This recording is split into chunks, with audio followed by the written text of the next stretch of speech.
the first thing we're going to do is contrast between experts and expert systems. So expert systems, as you can tell, are named after experts, right? It's any kind of computer-based system, here's your definition, right, that is designed to mimic, I'll put it over here, we'll get to this picture in a second. It's designed to mimic the intelligence and function of an expert.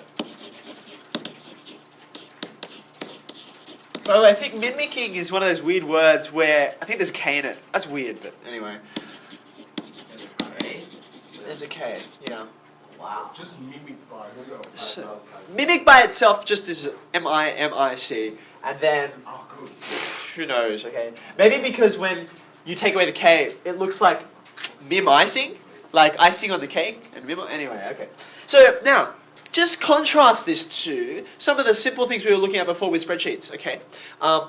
You don't necessarily have to have any experts involved at all when you're trying to say, have a spreadsheet, decision support system that works out someone's BMI and then tells them, okay, what's their fitness level. That doesn't really require an expert. We could all do that, right?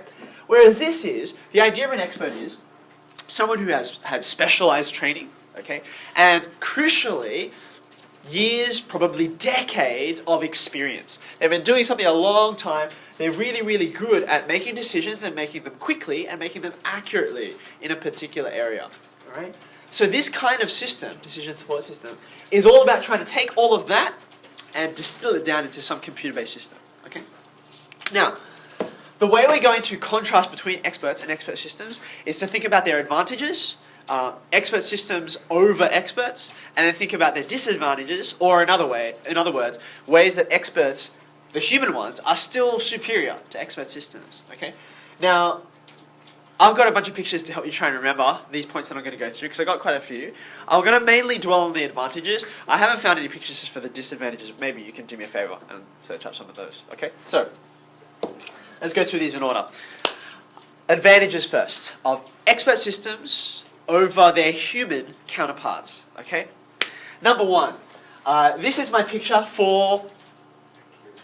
Yeah, accuracy is a tricky one. Okay, we'll deal with accuracy in a minute. I think you can argue that an expert system versus an expert might be more accurate, might be less. What I was really trying to get at with this, and maybe you can tell me if you get a better picture, is about consistency. Okay. Okay. So here's the benefit of an expert system, a computer-based thing, right?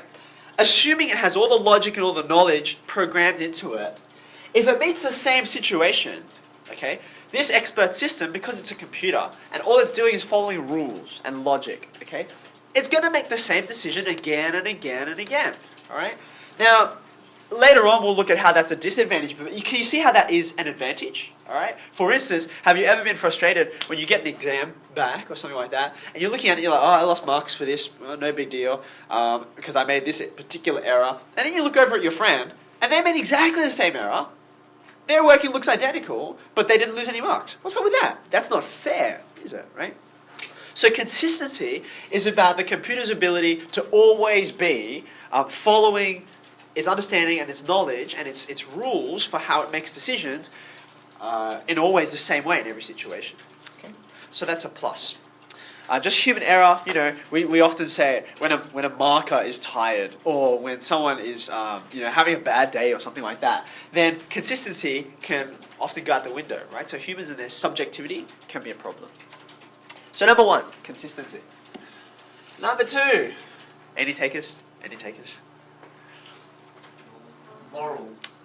Elephants and morals? What are elephants? Elephants are famous for memory. Oh. You've got the memory of it. Because you're killing elephants. That was the wow. Nice work. Okay, I didn't think of that. Anyway, okay. So what do I mean here?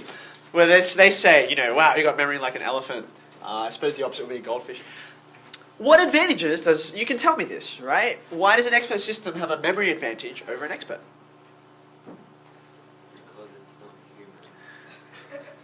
Thank you for stating the definition of an expert system. Okay, so it's computer-based. So what? What does that have to do with memory? Yeah, Leah? So restore every single process that was saved on previously as opposed to humans, which could get Yeah, that's right. Like, I mean, they say the working memory of a human being is 5 objects, 5 items, plus or minus 2. Okay? So if you're pretty good, you can get up to 7 things. And if you're not so great, sort of do 3 things, and then the 4th one you're like, I can't remember. Okay? So that's the limitation of our short-term memory. Our long-term memory is the same. I don't know what your memory is like from, say, 10 years ago. When you were like 5, 6 years old. What kinds of things do you remember from back then? I only remember very, very few things. Mostly the really traumatic things, right? And the really things I really enjoyed. The rest of it is just gone, okay? Which is quite astonishing, because you talk to a 5 or 6 year old, like they know what's going on. Like they can speak language, they can read and so on, but we forget. Okay, so short-term and long-term memory, computers have this tremendous advantage, okay? That they've got everything, it's all equally accessible to them, right? They never lose it due to memory loss. Okay, so there's a second advantage. Third advantage. The third advantage is Zachary Quinto. Now, what do you reckon? He's dressed up as, he's playing Spock in Star Trek, okay? And Spock is famous for, does anyone know? Live long and prosper, I know. The thing his characteristic that he's most famous for is logic. Alright? Logic. So, if you've watched the movies or you know the stories, there's sort of a big contrast between Spock and his counterpart, the main character of the series, who is Captain Kirk, the Captain Dude, Captain Kirk. Okay, James Tiberius Kirk. Anyway, Captain Kirk is sort of a bit fly off the handle, loose cannon. He's like, I know the logical thing to do, but what feels right, you know, he'll do things in that kind of way. Whereas Spock, he's like, well, look, these are the facts. This is what we should do. This is the most appropriate way we should go. Doesn't matter how you feel, you should do this, okay? So with an expert system, logic is very clear. Now this is important. If people are making decisions and you want to justify, okay, we ought to spend this amount of money and investing on this, okay? If you're a business, you want to be able to say, okay, well, is that worth doing? And why is it worth doing? You want the reasons, okay? Now, if you're like Captain Kirk, you'll be like, because I felt like buying, you know, that amount of stock because, you know, that day, I don't know, it just feels right or whatever, okay?